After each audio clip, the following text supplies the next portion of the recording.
Queridos amigos, muito boa noite para todos.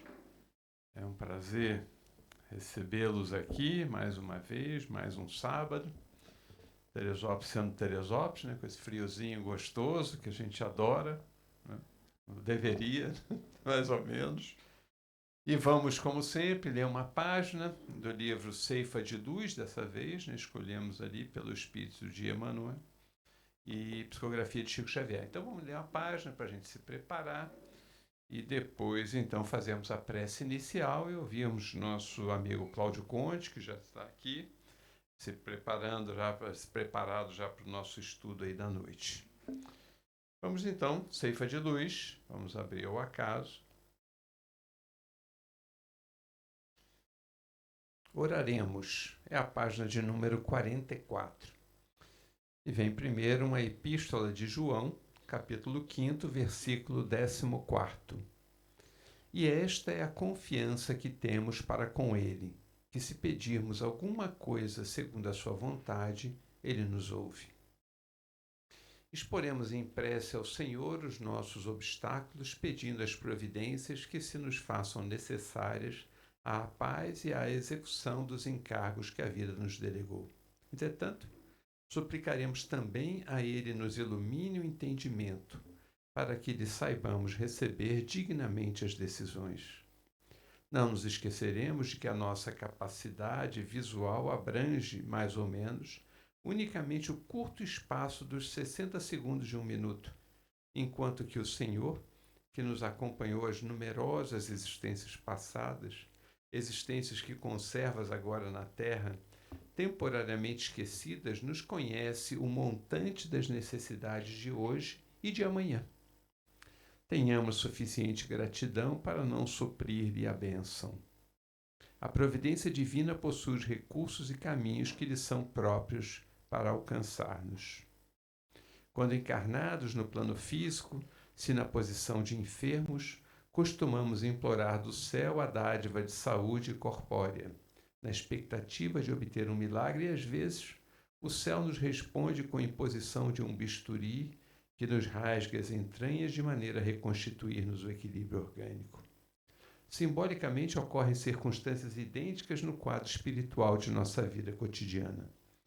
Rogamos a Deus a presença da felicidade em nossos dias, segundo a concepção com que a imaginamos, mas somos, via de regra, portadores de certos defeitos que nos impediriam acolhê-la sem agravar as próprias dívidas, e Deus, em muitos casos, nos envia primeiramente o espinho da provação, que nos faculte a experiência precisa para recebê-la em momento oportuno, como determina o recurso operatório para o corpo doente, antes que se lhe restaure a saúde. Oraremos, sim.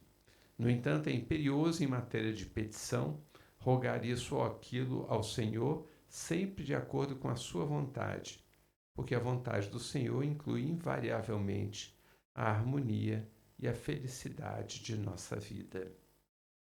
Seja feita a vossa vontade, de Jesus no Pai Nosso, que Ele nos ensinou.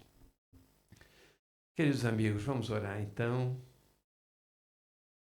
Jesus amado, aqui estamos, repletos das nossas ansiedades, nossas angústias, buscando a Ti, cuja mão generosa tem o poder de curar o nosso corpo e nos auxiliar no processo de cura dos nossos males espirituais. Entretanto, querido amigo, como tu fizeste há 2000 anos atrás, muitos foram curados, mas muitos também não foram. Por isso te rogamos, Senhor, que o Pai possa nos dar a bênção de recebermos aquilo que precisamos passar, na certeza de que o remédio nem sempre é o que pedimos ao Pai. Porém, é o que precisamos para curar as nossas mazelas do corpo e da alma. Ajuda-nos, Senhor, na noite de hoje, a encontrarmos sempre em nossas reflexões os ouvidos de ouvir, que Tu possa gentilmente colocar as tuas palavras no nosso querido amigo Cláudio Conte, para que dos seus lábios nos toque o coração, nos fale de bem-aventuranças, a fim de encontrarmos nessa noite fria o aquecimento dos nossos corações. Fica conosco, Jesus amado, e ampara-nos agora e sempre, que assim seja. Queridos amigos, Cláudio, por favor.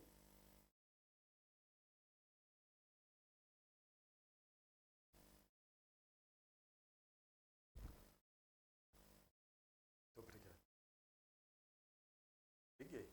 Boa noite. Estava saindo pelo alto-falante, né? Então, novamente, boa noite a todos. Que a paz do nosso Mestre possa estar conosco, nos auxiliando ao entendimento de hoje. E o tema que selecionamos foi falarmos sobre os aflitos.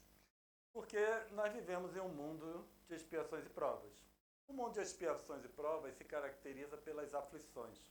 Então, quando nós falamos bem-aventurados os aflitos, parece que todos somos bem-aventurados, porque, afinal de contas, todos nós vivemos ou temos as nossas aflições. Mas quando nós vamos falar sobre as bem-aventuranças, especialmente no caso bem-aventurados os aflitos, nós precisamos entender que tipo de aflição Jesus se referia. Porque o processo, às vezes, de entendimento chega a algum grau de complexidade que faz necessário uma análise mais profunda. Porque, afinal de contas, Jesus trouxe esses ensinamentos, 2.000 anos, arredondando, 2.000 anos. Nós tivemos a codificação no século XIX, meados do século XIX. E com essas duas informações, nós precisamos entender o século XXI. 2024. Então, às vezes, o processo demanda uma certa quantidade de análise e é isso que nós precisamos ou que nós pretendemos apresentar hoje. Porque, afinal de contas, as palavras de Jesus, e também aqui nós vamos incluir a codificação também, são direcionadas para espíritos compatíveis com o mundo de expiações e provas. Espíritos, nós, né?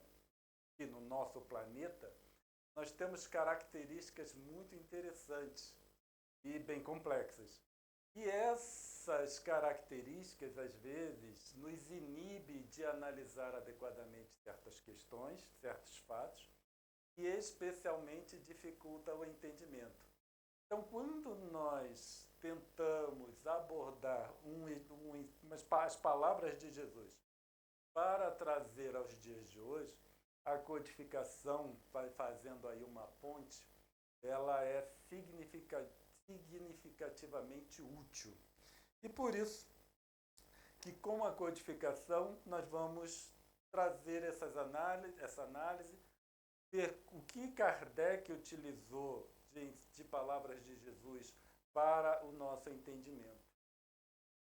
Então, quando nós vamos no capítulo 6, quando trata dos bem-aventurados aflitos, Kardec selecionou para apresentar nesse capítulo o Evangelho segundo Mateus, no capítulo 5, versículos 5, 6 e 10. E ele traz o seguinte: bem-aventurados os que choram, porque serão consolados. Bem-aventurados os famintos e os sequiosos de justiça, pois que serão saciados. Bem-aventurados os que sofrem perseguição pela justiça, pois que é deles o reino dos céus. Então, quando nós vamos analisar essas palavras de Jesus que Kardec selecionou para esse capítulo, nós vemos que fala bem-aventurados os que choram, mas também salienta, quem salientou fui eu, né?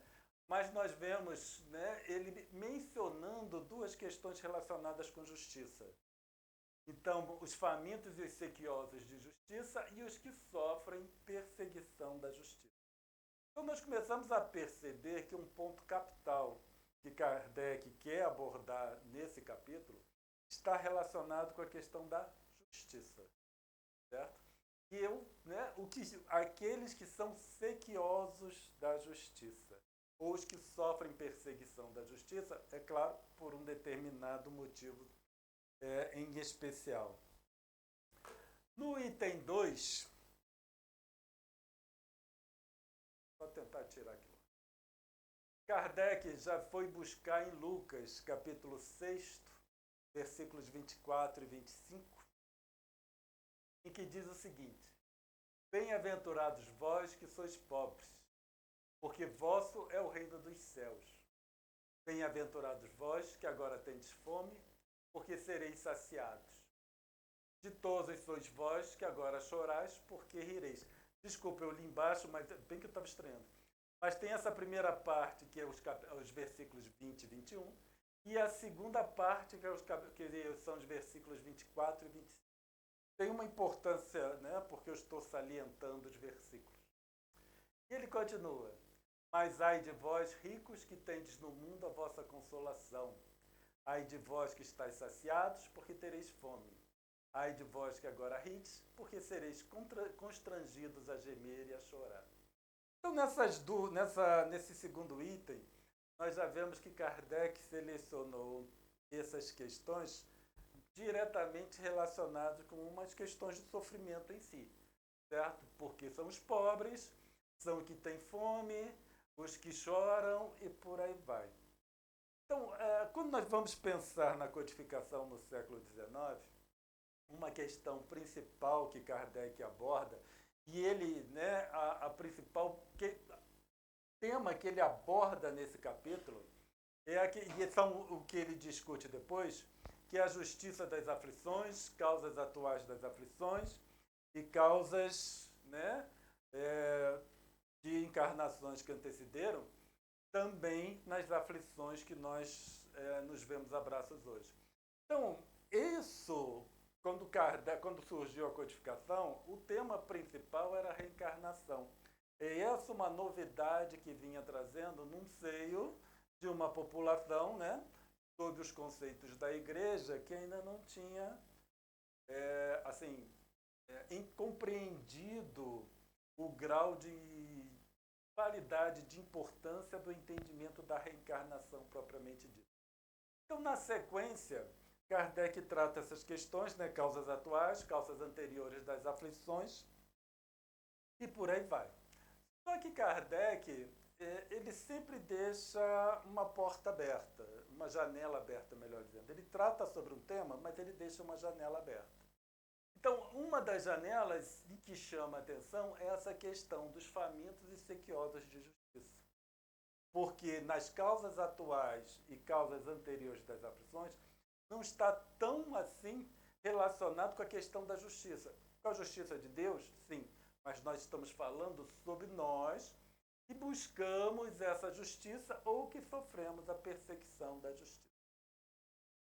Então, por isso, quando nós vamos buscar no Evangelho segundo Lucas os versículos 22 e 23, e lembrando, é o que está faltando no item 2, porque aqui é 20 e 21, 24 e 25, Kardec, ou melhor, né, no Lucas traz o seguinte: Bem-aventurados sereis quando os homens vos odiarem, quando vos rejeitarem, insultarem e prescreverem vosso nome como infame, por causa do Filho do Homem. Então a gente já começa a fazer, né, na sequência do texto de Lucas, nós já começamos a perceber um direcionamento para a questão do sofrimento. E aí nós vamos perguntar, por que Kardec não inseriu isso no Evangelho segundo o Espiritismo? Ele inseriu, só que ele trabalha em outros capítulos. Tá? Então, essas questões ele vai trabalhar lá em um capítulo mais à frente, quando ele fala dos ensinamentos estranhos de Jesus. Né? Aqueles que parece que não faz muito sentido, mas Kardec traz um sentido para os ensinamentos de Jesus, que é o capítulo Estranha Moral. E aqui nós temos: alegrai-vos naquele dia, exultai, porque no céu será grande a vossa recompensa, pois do mesmo modo seus pais tratavam os profetas. Então, as causas anteriores e atuais continuam valendo, tá? Só que hoje nós vamos tratar a justiça, a bem-aventurados aflitos, sob essa outra ótica, tá? Porque é uma ótica que nós vemos que ela não é muito abordada, ela é mais abordada nas causas atuais, causas anteriores, justiça das aflições, etc. Então hoje nós vamos trazer essa outra ótica para nós entendermos o estágio atual, né? A condição atual que o nosso globo está passando. Da mesma forma, nós temos lá o Evangelho segundo Mateus, que no item 1 estavam faltando 7, 8 e 9, versículos 7, 8 e 9. Novamente, Kardec aborda isso em outros capítulos. Kardec aborda tudo, só que em outros capítulos, e ele faz essa distinção. E aí consta, bem-aventurados os misericordiosos, porque alcançarão a misericórdia. Então está lá no capítulo bem-aventurados os misericordiosos. Bem-aventurados os puros de coração, porque verão a Deus. E bem-aventurados os que promovem a paz, porque serão chamados filhos de Deus. Então, quando nós vamos analisar as bem-aventurados aflitos, ou a bem-aventurança das aflições, nós precisamos entender que não é aflição generalizada. É algo muito específico. É quando essa aflição é decorrente de alguma coisa. Nesse capítulo, Kardec aborda, claro que magistralmente, como tudo na codificação, a questão das causas anteriores, causas atuais das aflições, para nós entendermos o motivo pelo qual nós sofremos. E quando nós analisamos a questão da justiça, né, essa ótica que nós estamos abordando hoje, aí nós conseguimos entender o que precisamos fazer para evitar o sofrimento no futuro. Então, em outras encarnações, aí eu já tenho como, né, evitar um sofrimento por puro sofrimento e trabalhar mais a questão da bem-aventurança nas aflições. Espero que esteja ficando claro. E quando nós falamos que Kardec deixa sempre uma janela, ele vai trazer essa janela no item 9. Porque até o item 8, ele vem trazendo causas atuais, causas anteriores, justiça nas aflições e por aí vai. No item 9 é que ele vai abordar essa questão da justiça de uma forma mais clara. Não trazendo a questão de justiça em si, mas clareando que tem alguma coisa a mais além das causas anteriores e causas atuais. Onde ele começa? Não há crer, no entanto, que todo sofrimento suportado neste mundo denote a existência de uma determinada falta. Então, nem todos que habitam, né, esse nosso planeta, que esteja em uma condição de sofrimento, não necessariamente é decorrente de uma falta. Então, isso serve de alerta para nós, porque já nos deixa claro que não temos como avaliar. Nós olhando para alguém, e muitas vezes olhando até para nós mesmos, vemos por que nós sofremos, não temos como avaliar o motivo pelo qual o indivíduo esteja em sofrimento. Porque é uma falha nossa, eu reconheço. Quando vê sofrimento, alguém sofrendo, a gente tende a analisar. Não, fulano está sofrendo por causa disso, deve ter feito aquilo, deve ter feito muito mal para outra pessoa, passou a perna em fulano e agora está passando por isso. Essa é a nossa tendência.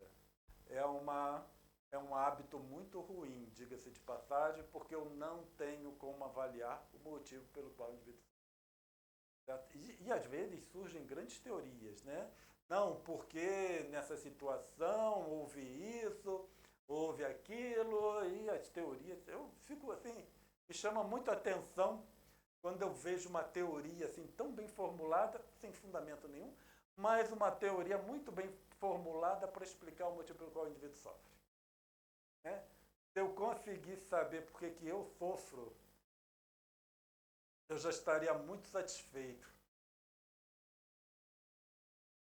Muitas vezes são simples provas. Eu gosto dessa colocação de Kardec. Simples provas, como se fosse simples uma prova, né?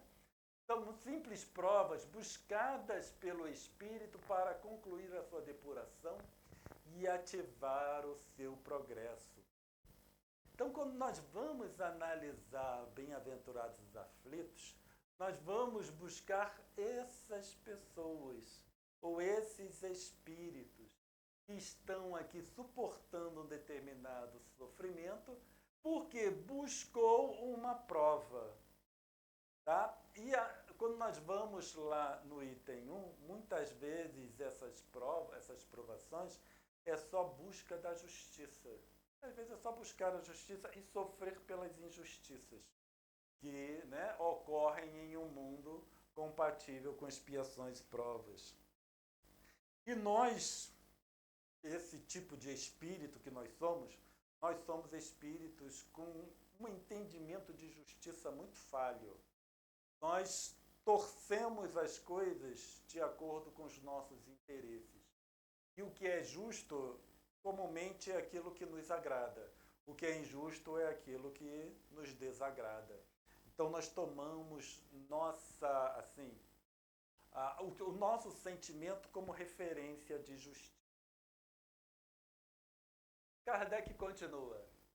Assim, a expiação serve sempre de prova, mas nem sempre a prova é uma expiação. Então, quando ele diz que expiação serve de prova, mas nem toda prova é uma expiação, significa que na nossa condição, espíritos da nossa categoria, as provas e as expiações que vivenciamos, elas são mais ou menos equivalentes. Significa, eu não tenho como conseguir identificar se o fulano está passando por uma prova ou por uma expiação.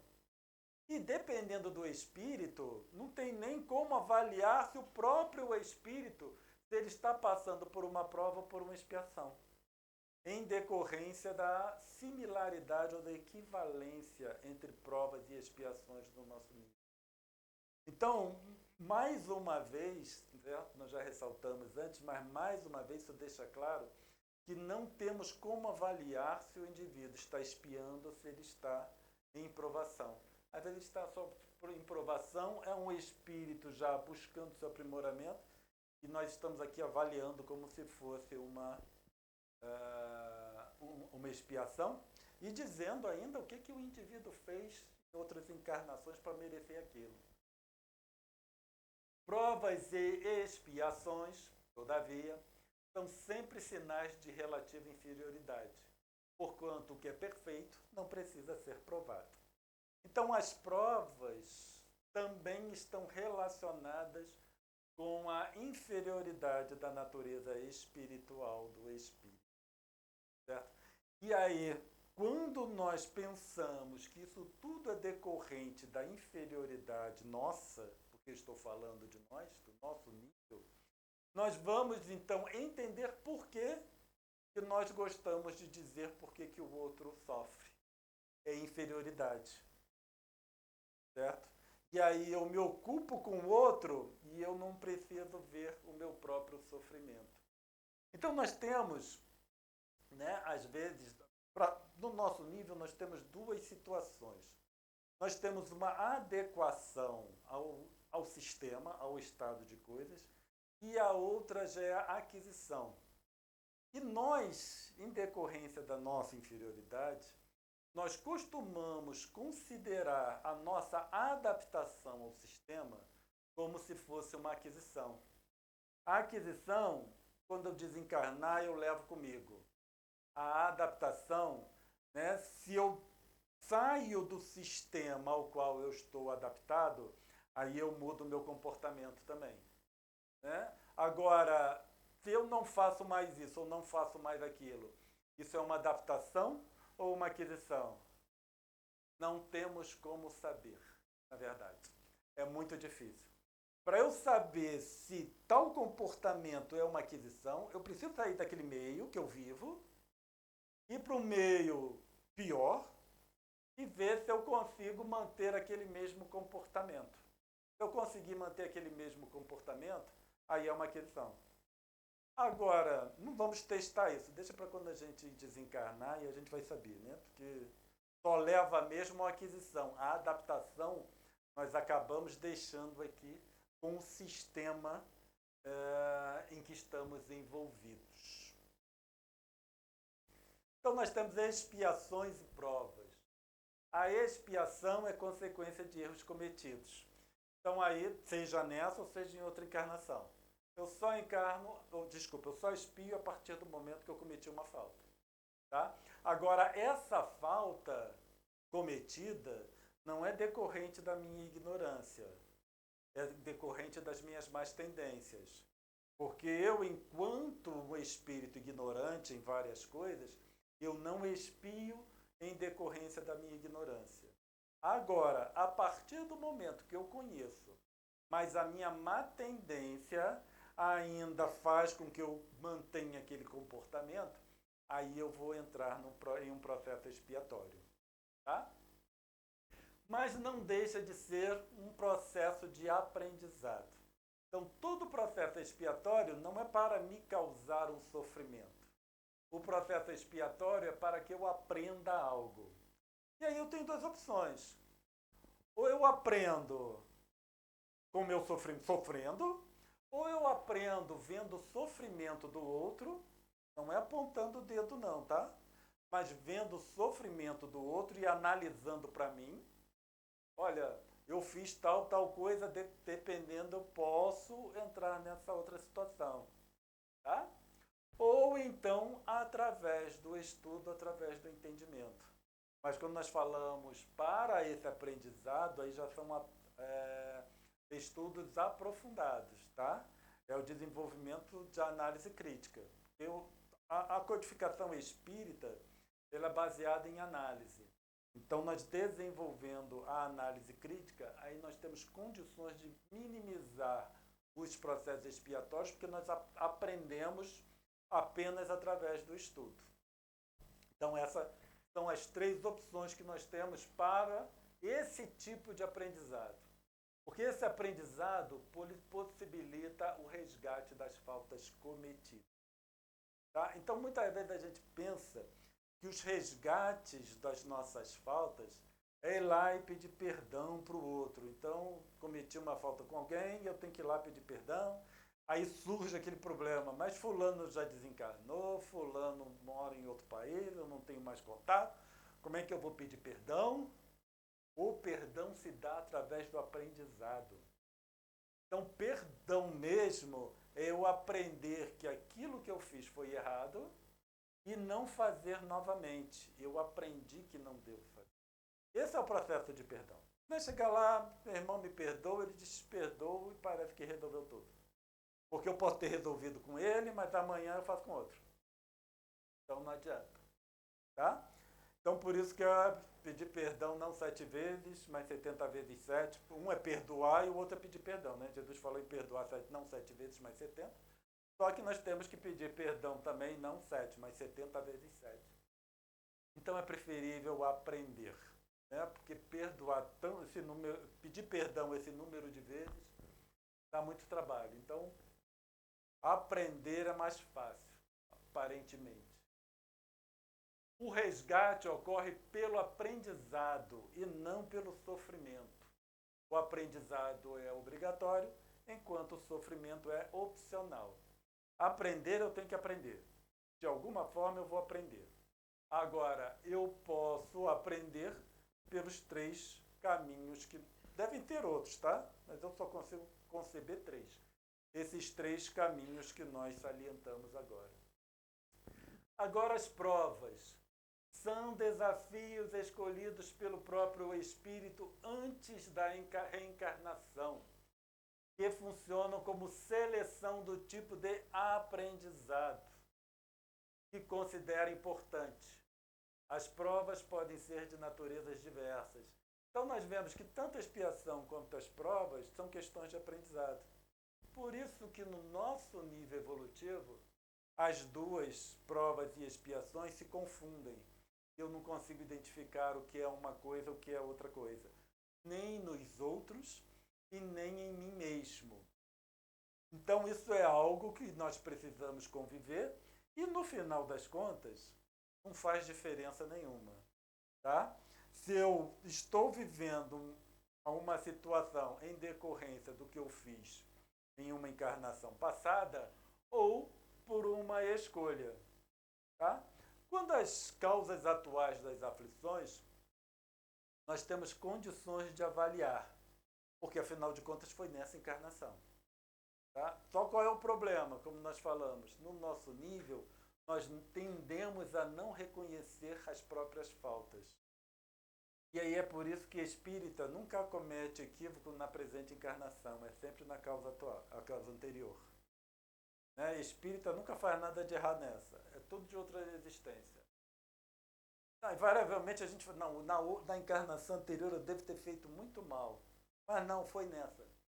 Quando nós vamos analisar esse capítulo, que Kardec analisa as causas atuais e causas anteriores, ele deixa claro que as causas atuais são de maior monta do que as causas anteriores.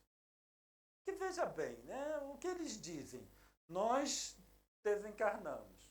E aí, desencarnados, nós vamos ter as experiências compatíveis com o nosso estágio. Olha só, se eu fiz coisas erradas, as minhas experiências pós-desencarnação também não vão ser muito agradáveis. E aí, eu sofri aqui, vou sofrer no período de erraticidade.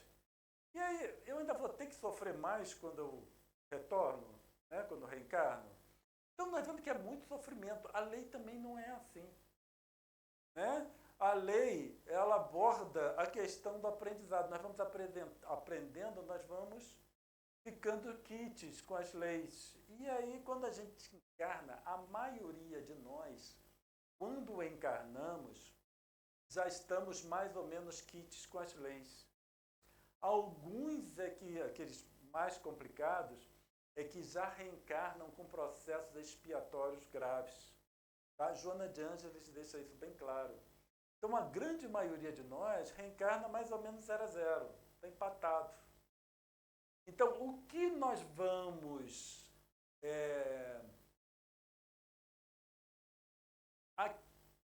adquirindo ao longo da encarnação é que vai conduzir a condição com que nós vivemos. Então, isso passa a ser fundamental nós pensarmos e analisarmos o que nós fizemos e o que nós estamos fazendo ao longo da encarnação. Tá? Porque é isso que vai dizer como nós estaremos nesse período, nessa encarnação. Tá? Então, é preciso avaliar significativamente as dificuldades com as quais nós lidamos no nosso dia a dia.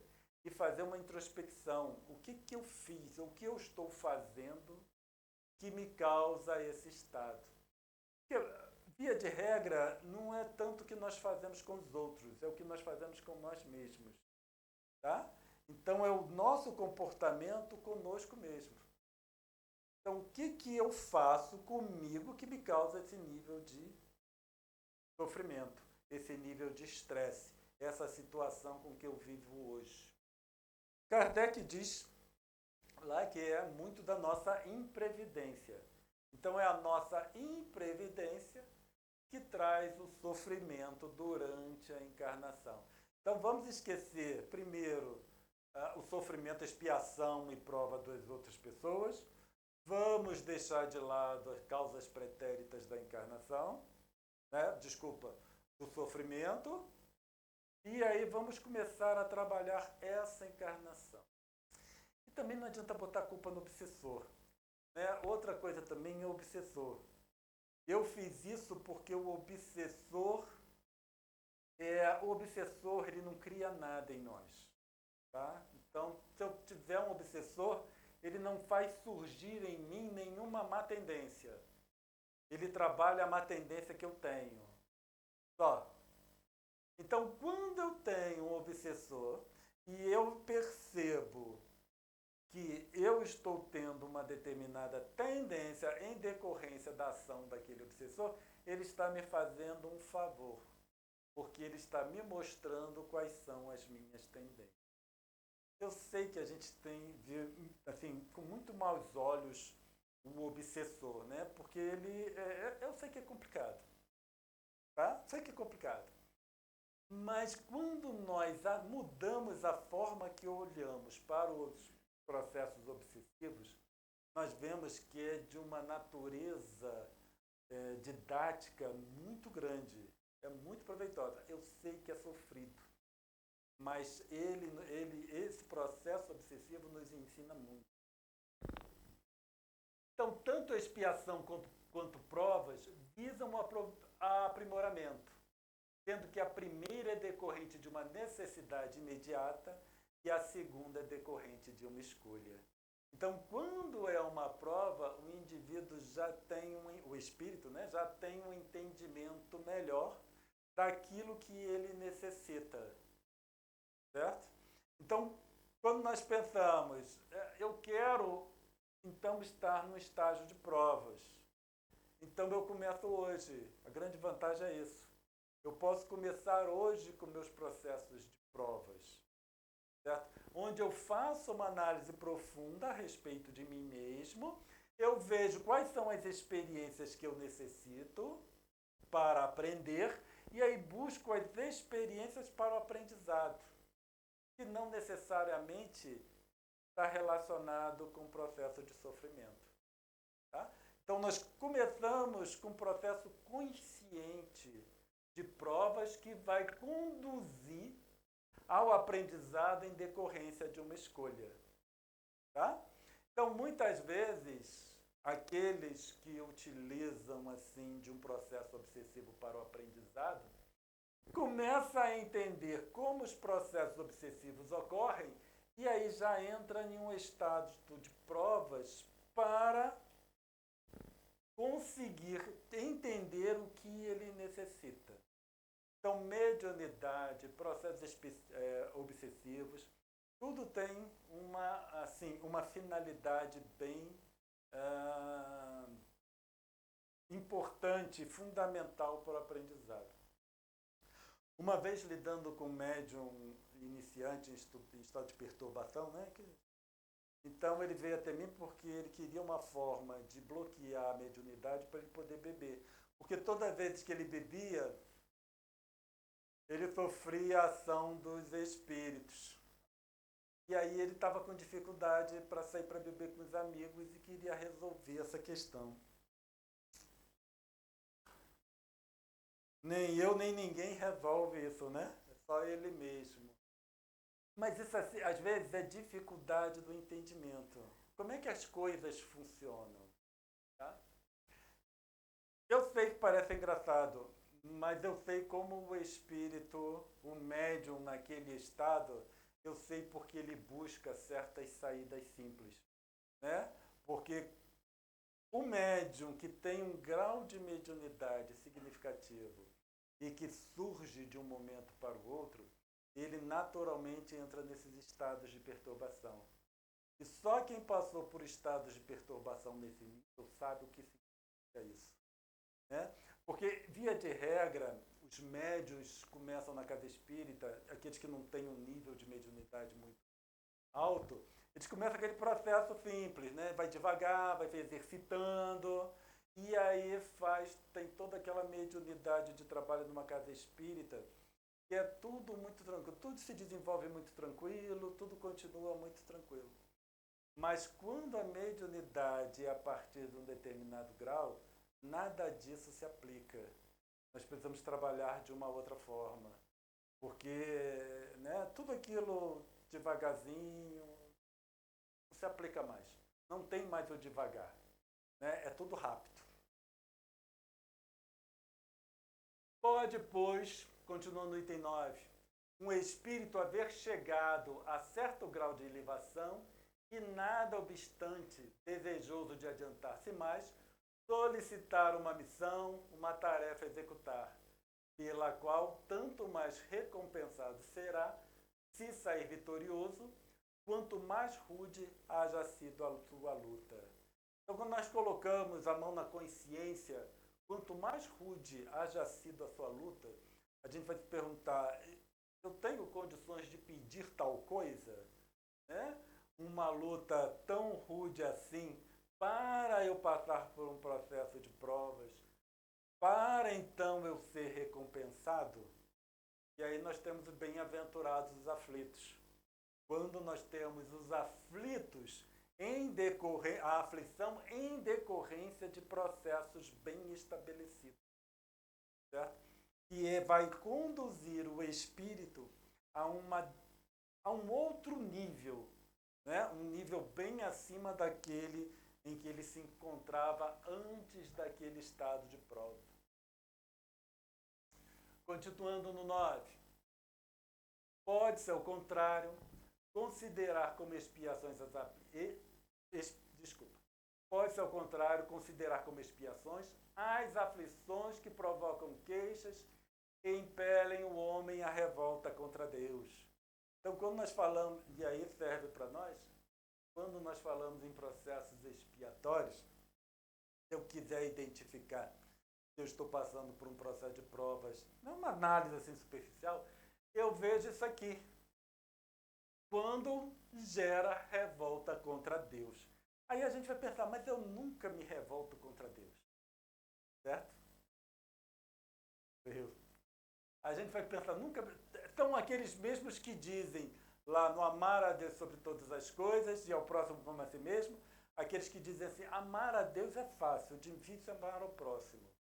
Os mesmos que dizem que amar a Deus é fácil, também dizem que não se revoltam contra Deus. Amar a Deus sobre todas as coisas não é fácil. Tá? Nós temos a impressão de que amamos a Deus, mas sobre todas as coisas não. Porque Jesus deixou claro, aqui tendes o segundo mandamento semelhante ao primeiro, amar ao próximo como a si mesmo. A partir do momento que Jesus coloca a semelhança, eu só amo a Deus quando eu amo ao próximo. Se eu não amar ao próximo, eu não amo a Deus. Tá? Então, por isso que, mesmo aqueles que não creem em Deus, mas se amarem ao próximo, eles estão amando a Deus, mesmo sem acreditar em Deus. Então, nós vemos que o importante, muitas vezes, não é simplesmente bater no peito e dizer que ama a Deus. É se comportar como se amasse a Deus.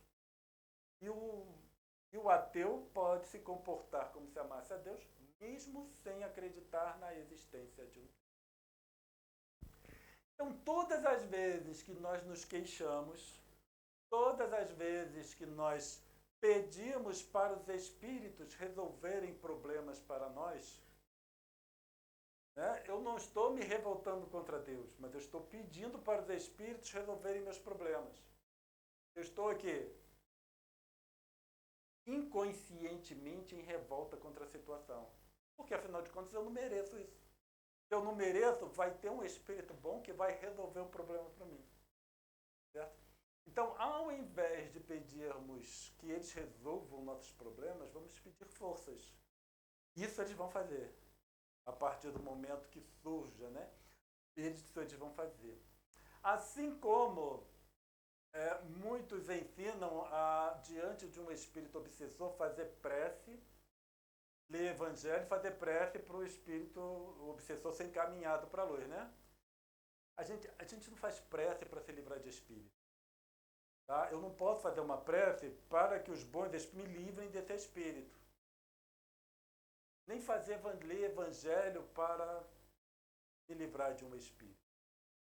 Então, nos processos obsessivos, diante de um obsessor, nós fazemos uma prece para nos pacificarmos e pacificarmos o obsessor. Então, processo de pacificação. Isso eles fazem. Isso os espíritos atuam de uma forma, né, brilhante. É muito mais fácil para eles fazerem tal coisa. Então, às vezes, nós não pensamos, mas um espírito em condições críticas, eles podem ser levados ao seio familiar para ver como é que uma família se comporta. Certo? Então, o espírito é levado lá para ver como é que uma família se comporta. E aí, diante de um médium que percebe a presença do espírito, ele para tudo para fazer prece para se livrar do espírito. Não precisa fazer nada. Simplesmente continuem as suas atividades. Tá? Se está reunido ali com a esposa, com os filhos, num ambiente de paz, jantando, continua no ambiente de paz, jantando. Não pode ser a presença de um espírito que vá alterar o meu estado de paz. Sem dúvida o sofrimento... Já lemos isso? Não. Sem dúvida o sofrimento que não provoca queixumes pode ser uma expiação, mas é indício de que foi buscada voluntariamente antes que imposta, e constitui prova forte de resolução e é sinal de progresso. Então aí nós começamos a ver como é que se dá essa questão das aflições que estão relacionadas ou citadas nas bem-aventuranças. Só que o processo evolutivo, ele não é tão trivial para nós entendermos. E tem uma certa questão que ela é muito pouco trabalhada. Está lá no Livro dos Espíritos, que é a questão 786. Povos degenerados. Certo? Então a gente traz sempre aquele conceito de que o espírito não retroage, e aí no espírito não retroage, nós confundimos adaptação com aquisição, e aí a coisa parece que está bem arrumadinha, mas ela não é tão bem arrumadinha assim não. E Kardec traz isso bem claro quando ele pergunta sobre os povos degenerados. Mostra-nos a história que muitos povos, depois de abalos que os revolveram profundamente, recaíram na barbárie, onde, neste caso, o progresso. Então, a grande vantagem é que Kardec ele trabalhou essas questões todas para nós. E aí a gente consegue pegar lá do século XIX, trazer para o século XXI e as coisas se encaixam muito bem. E aí Kardec percebe isso, porque a história tem vários eventos desse tipo, e ele pergunta onde está o progresso. E eles falam, quando tua casa ameaça a ruína, mandas demoli-la e constróis outra, mais sólida e mais cômoda. Mas enquanto esta não se apronta, há perturbação e confusão na tua morada. Então, quando há um abalo que revolve profundamente, há um certo caos que é gerado, certo? E aí nós temos o que Kardec chamou de povos degenerados. Então, é um processo de transição, mas nem sempre todos estão nesse processo de transição de uma forma adequada, tá? Na 786, continuando. Compreende mais o seguinte: eras pobre e habitava um casebre. Tornando-te rico, deixaste-o para habitar um palácio. Então, um pobre diabo, como eras antes, vem tomar o lugar que ocupavas, e fica muito contente porque estava sem ter onde se abrigar. Então, quando espíritos que chegaram a um nível evolutivo incompatível com o mundo de expiações e provas, eles vão para o palácio. Enquanto outros que estavam em condições mais tristes ou difíceis, eles vêm e surgem em um mundo de expiações e provas. Então, são o que os espíritos chamam de transmigrações progressivas. Então, a todo momento temos espíritos saindo e espíritos chegando no nosso e em todos os planetas, o mundo. No mês passado, em junho de 2005, eu tenho uma coluna que eu escrevo mensalmente para o jornal Correio Espírita.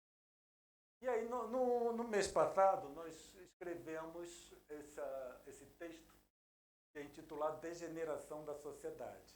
Aqui eu só trouxe um pedaço, mas quem quiser está lá no jornal Correio Espírita do mês passado. Então é só acessar que tem acesso ao texto. Percebe-se, no entanto, uma similaridade das condições sociais, políticas e econômicas entre os períodos que antecederam as grandes guerras e o pós-pandemia. Porque às vezes a gente esquece da história. A história é fundamental porque ele é um aprendizado. Certo? Então, um povo que evolui é o povo que mantém a história. Mudou a história, falseou a história, todo um povo perde a identidade e perde, inclusive, a referência. Então, o que nós estamos vendo no período pós-pandemia era uma condição bem similar ao que antecederam as duas grandes guerras, em decorrência de uma situação singular, dando ensejo a condições propícias para o surgimento de guerras e atritos. Então, quando nós voltamos lá, né, na questão de Kardec, quando ele fala sobre povos degenerados, nós começamos a perceber que pode não ser um espírito nem uma sociedade local, mas pode chegar a nível mundial. Quando nós falamos pós-pandemia, não estamos falando só sobre o efeito do vírus, não. Não foi só sobre as desencarnações em decorrência da enfermidade. Nós estamos falando em tudo. Tudo que aconteceu na pandemia. Tá? Tudo isso foi uma situação singular. Se tivesse, o vírus nunca, se formos analisar o que o vírus causou, ele não causou tanto mal quanto tudo que estava relacionado com esse período de pós-pandemia. Tá? Tirou? Assim, nesse período pós-pandemia, o que nós encontramos? Guerras com a Rússia e a Ucrânia, Hamas e Israel. Nesta última, alguns outros países se envolveram diretamente na guerra. Tanto é que agora já surgiu mais uma, né? Lá em junho, o principal era essa aqui. Agora nós já podemos acrescentar aqui Irã e Israel. E já se fala, já tem algum tempo que se fala em Terceira Guerra Mundial. Tá? Nós estamos assim na beira. Então, depois de um grande período, né, de relativa tranquilidade, já estamos ouvindo ameaças de uso de bombas atômicas. Tá? Então, a coisa é complicada. Houve surgimento de pontos de conflito com iminência de guerra, tais como China e Taiwan, Venezuela e Guiana. Isso aqui são só os principais, tá? Só para nós citarmos aqui os principais. Mas nós temos problemas, basicamente, em torno do nosso planeta como um todo. Além disso, houve um crescente na insatisfação geral, com grupos diversos demandando direitos sem considerar os seus deveres. Pode-se considerar que a pandemia foi um abalo que revolveu a humanidade, servindo de catalisador indireto, acelerando desequilíbrios e abrindo espaço para ações mais agressivas em cenários já tensionados. Então, a pandemia, e novamente não estou falando somente o vírus, a ação do vírus, nós estamos falando do comportamento humano diante da pandemia, serviu de catalisador e gerador de desequilíbrio. É aí, nesse nível, que nós conseguimos perceber mais nitidamente o que é adequação e o que é aquisição. Porque nessa condição singular, a adaptação foi para o espaço.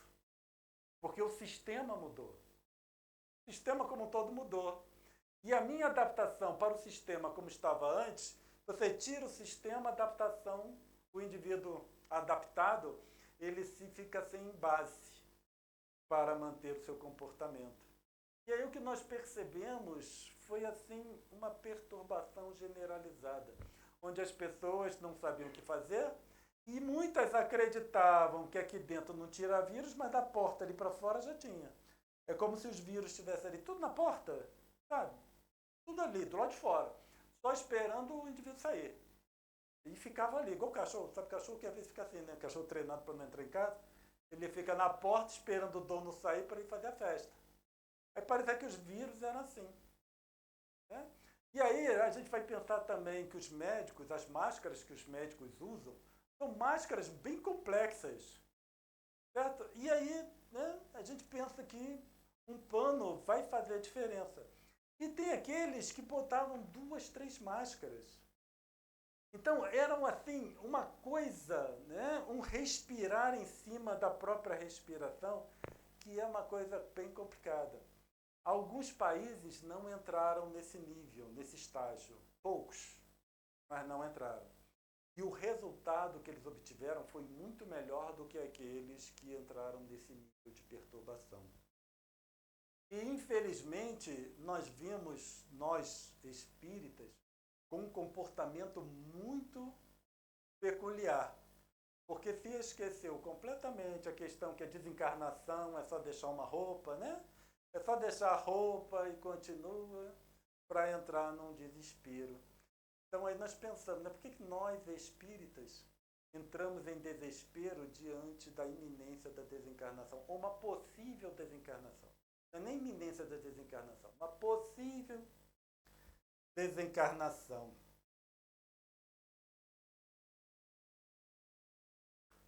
Voltando lá para Kardec na 786, nos nossos 4 minutos. Pois bem, aprende que os espíritos que, encarnados, constituem o povo degenerado, não são os que o constituíram ao tempo do seu esplendor. Então, quando nós vemos tal época estava mais adequado do que a outra época, já não são os mesmos espíritos. Os espíritos que trabalharam por um período entre Segunda Guerra Mundial e pandemia, esses espíritos trabalharam pela manutenção da paz, eles já se foram. O que restou foram os que permaneceram aqui e que surgiram depois.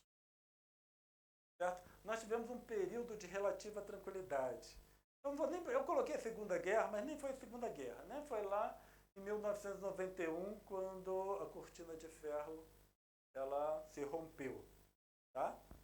Então nós podemos dizer que, porque ali acabou a Guerra Fria, dali até aqui dá uns 30 anos, menos de 30 anos.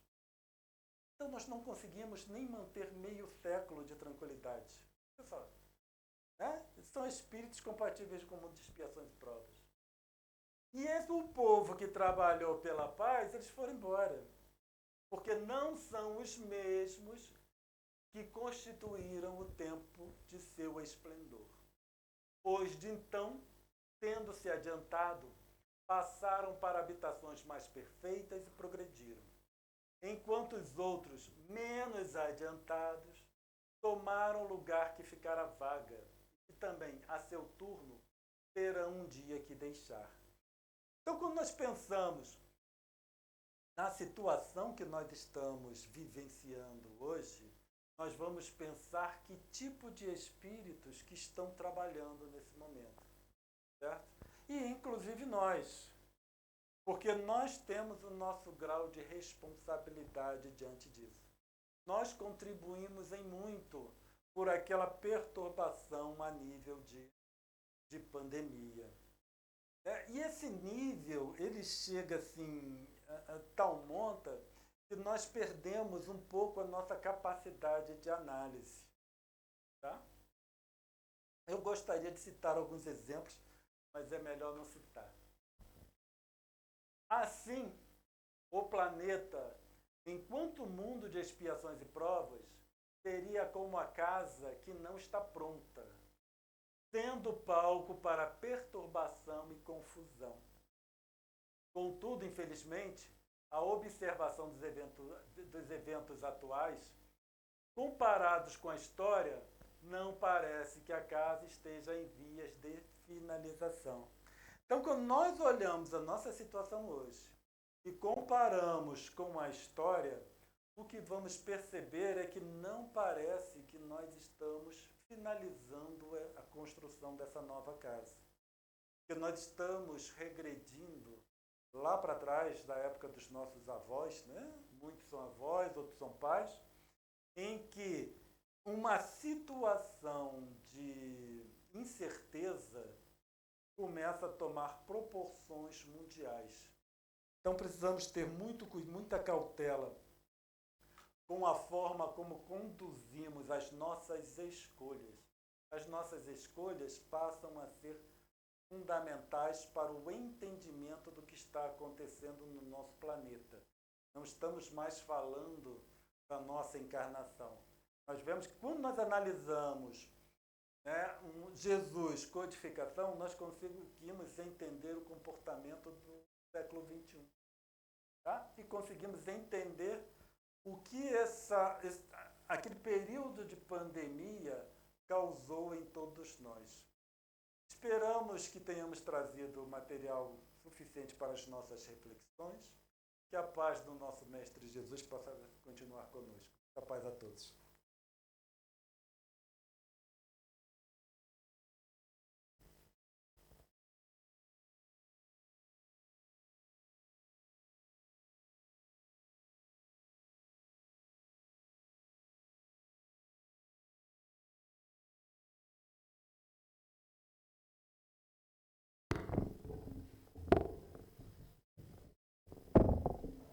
Alô, alô.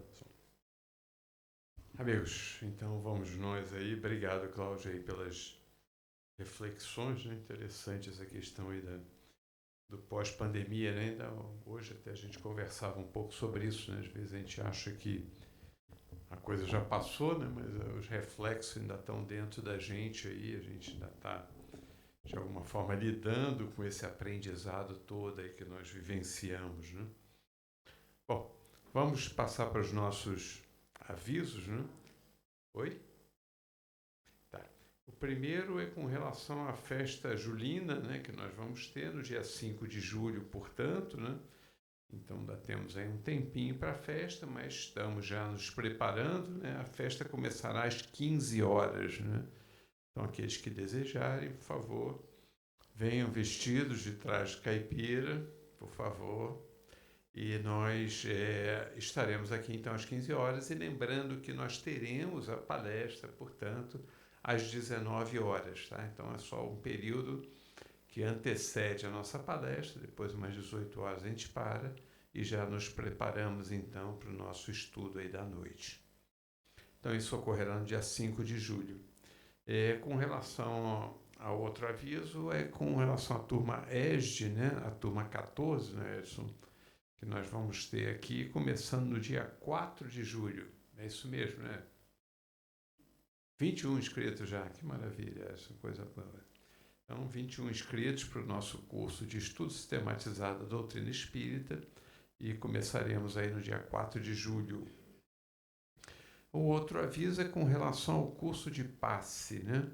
Nós teremos um curso de reciclagem, formação de novos trabalhadores, que nós faremos então no dia 26 de julho, no sábado, de 15 às 18 horas. Então, aqueles que desejarem, né, se tornar passista da casa, fazer o curso de passe, por favor, nos procure na secretaria e para se inscrever, então, para esse curso dia 26, tá bom?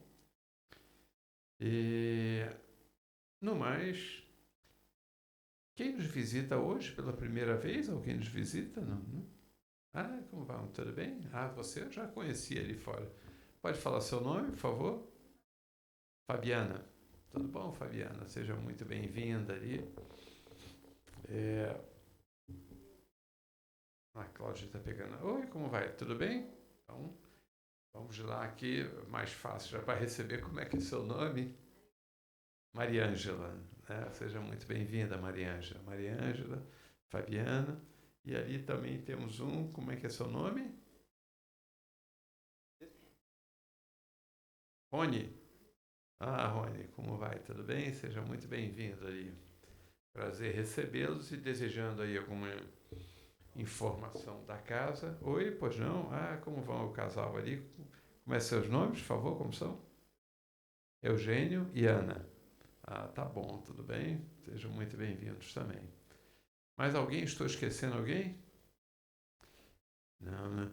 Hoje eu escutei todos os nomes, eu estou com otite nos 2 ouvidos. Não sei porquê, isso facilitou o processo. Tem alguma coisa estranha realmente acontecendo aqui. Eu normalmente não consigo escutar de jeito nenhum. Hoje, com otite nos 2 ouvidos, estou conseguindo ouvir tão bem. Assim. É algo estranho, deve ser a mediunidade que está fazendo ali.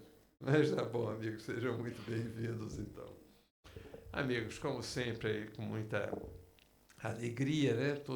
Os nossos encontros são sempre encontros de oportunidades de troca de experiência, né? Hoje o Cláudio veio trazer suas pesquisas, né? As palestras do Cláudio são sempre pesquisas para a gente se aprofundar e nos enriquecermos aí desses conhecimentos aí do Cláudio. Muito obrigado, amigo, mais uma vez.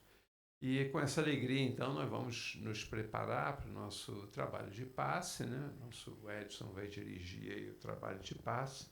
Vamos fazer nossa prece aí de agradecimento, portanto, para passar para o passe ali. Ei, Maíra, você quer fazer a prece? Então, Maíra, por favor.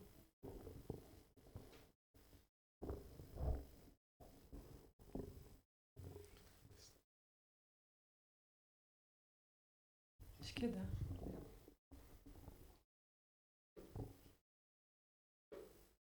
Querido Jesus, estamos aqui reunidos em Teu nome. Sabemos que Tu és o nosso bom pastor, que somos ovelhas, ora perdidas, ora rebeldes, mas Tu não deixa um de nós perdido, longe do caminho do bem. Podemos demorar um pouco, mas voltamos ao rebanho do Teu amor. Obrigado por esse momento de amor, de conhecimento, que nos envolve e preenche os nossos corações. Que possamos transbordar a alegria de estar na casa de Olinda Amorim. Envolvidos pelos nossos amigos espirituais de luz e nos conduzindo sempre por um caminhar de amor. Fica conosco, hoje, agora e sempre. Assim seja. Graças a Deus.